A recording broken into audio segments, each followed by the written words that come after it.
Risk చేసిన బాబు జగన్ చేతికి చిక్కిన మొదటి అస్త్రం నాలుక మడతేస్తారా మాట నిలబెట్టుకుంటారా? అసలు బాబు గారు చేసిన రిస్క్ ఏంటి, మరి జగన్కి దొరికిన మొదటి అస్త్రం ఏంటి, నాలుక మడతేయటం ఏంటి, నిలబెట్టుకోవటం ఏంటి అని ఆశ్చర్యపోతున్నారా? అంటే మనం ఇక్కడ మాట్లాడుకోవాల్సింది ఏంటంటే సూపర్ 6 పథకాలు తెలుగుదేశం పార్టీ ప్రవేశపెట్టినప్పుడు మరి గతంలో 2014లో 600 హామీలు ఇచ్చి ఆ మేనిఫెస్టోని వెబ్సైట్ నుంచి తొలగించినటువంటి చరిత్ర ఉంది.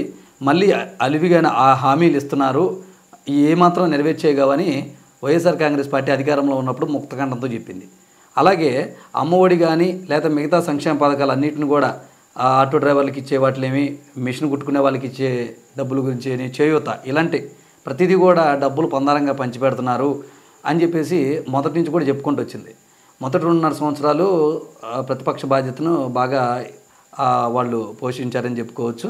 అయితే జనానికి అభివృద్ధి పరిచి కేవలం సంక్షేమం మీద పెడుతున్నారు, డబ్బులు మరి ఎక్కడి నుంచి వస్తాయి మనకేం చూస్తేనేమో అభివృద్ధి రావట్లేదు, పెట్టుబడులు పెడతలేదు, అప్పులు తెచ్చి అందాక ప్రభుత్వాన్ని నడుపుతారు, మరొక శ్రీలంక తయారైపోయింది, అది ఇదని విమర్శలు చేసినాయి.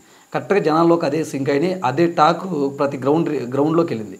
కానీ ఉన్నట్టుండి అప్పుడు తెలుగుదేశం పార్టీ మళ్ళీ ఇటు మాజీ ముఖ్యమంత్రి జగన్మోహన్ రెడ్డి గారు ప్రవేశపెట్టిన పథకాలనే కొన్ని పేర్లు మారుస్తూ మార్పు చేర్పులు చేస్తూ ఇంక్లూడింగ్ వాలంటీర్లతో సహా, వాలంటీర్లను కూడా మేము ముందే వ్యతిరేకించారు, తర్వాత ఏమో తీసేయమని చెప్పారు.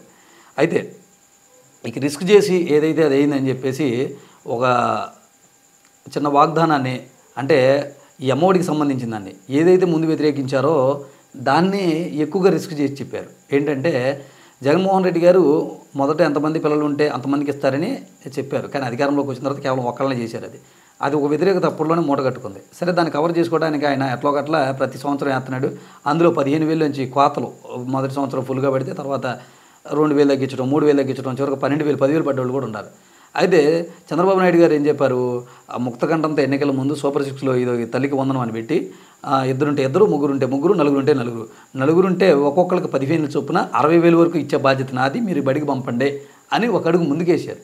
ఏదైతే అలిమిగాని హామీ, తీర్చలేని హామీ అని మొదటి నుంచి చెప్పుకొచ్చారో, పప్పు బెల్లాలా పనిచేస్తున్నారు ఈ డబ్బులని, చివరికి దాన్నే 4 రెట్లు రెట్టింపు చేసి ఇస్తానన్నారు, అంటే నలుగురికి ఇచ్చేస్తానన్నారు. అయితే ఇప్పుడు తాజాగా మరి స్కూళ్ళు స్టార్ట్ అయినాయి, పిల్లలందరూ కూడా స్కూల్స్కి వెళ్తున్నారు. ఇప్పటి వరకు కూడా అమ్మఒడి పడలేదు. అంటే గత 4 సంవత్సరాల్లో చూసుకుంటే ఈ పాటికి అమ్మఒడి పడిపోయి ఉండేది. ఇదే వార్తలు కూడా వస్తున్నాయి అన్నమాట. కానీ ఈ సంవత్సరం పడలేదు. అయితే తాజాగా ప్రతి తల్లికి 15,000 చొప్పున ఇస్తామని ఒక జీవో రిలీజ్ చేశారంటూ వార్తలు వచ్చినాయి. దీంతో కొంత గందరగోళానికైతే విద్యార్థుల తల్లిదండ్రులు గురవుతున్నారు. ఏంటి అసలు ఇస్తారా ఈరా? మనం చూస్తేనేమో ఓట్ల ముందు ముక్తఖండంతో చెప్పారు, నలుగురుంటే 60,000 ఇస్తాం, ఇద్దరుంటే 30,000 ఇస్తాం, ఇంత లెక్కలు చెప్పుకొచ్చారు, మేనిఫెస్టోలో అదరగొట్టేశారు. మరి ఇప్పుడు చూస్తుంటే ఇదిగా ఉన్నాయి. మరి ఎక్కడ ఖండించలాగిళ్ళు ప్రతిపక్షాలు ఆరోపిస్తున్నాయి, ఎవరు లేదు ఎందుకు తల్లికి వందనాన్ని మడతేసేశారు, ఇక రాదు, ఇక అరకెక్కించేశారని. కానీ దీని మీద ఖండన తెలుగుదేశం పార్టీ ఇవ్వకపోయేసరికి కాస్తంత గందరగోళానికి అయితే విద్యార్థులు ఇచ్చేస్తున్నారు. ఇక ఎక్కడ దొరికిద్దా అధికార పార్టీ అని అసలే ఎదురు చూస్తున్న వైఎస్ఆర్ కాంగ్రెస్ పార్టీకి ఇది ప్రధాన అస్త్రంగా మారిందనమాట. ఇప్పటివరకు ఇసుక ఇవన్నీ చిన్నవి ఉన్నప్పటికీ కూడా ఇది మట్టికి మేజర్ ఇష్యూగా ఉందన్నమాట. ఇది వీళ్ళకి అస్త్రంగా చిక్కింది. ఏ మాజీ మంత్రులు ఎవరు చూసినా ఇదే అంశం పైన మాట్లాడుతున్నారు, ప్రజల్లో కూడా చర్చ దీని గురించే జరుగుతుంది. ఇక మరి చంద్రబాబు గారు మరి ఏదైనా కారణాలు చూపి ఆర్థిక బడ్జెట్ లోటులో ఉందని, లేకపోతే గాడిని పెట్టిన తర్వాత నుంచి ఖచ్చితంగా మొన్న కనుక పెన్షన్ రాకముందు అధికారంలోకి మాట ఇచ్చి 3 నెలలు కలిపి 7,000 వేసినట్టుగా మరి ఎన్ని కలిపప్పుడు నేను తీర్చుకుంటానని ప్రజలకు సంజాయిషి చెప్తారా?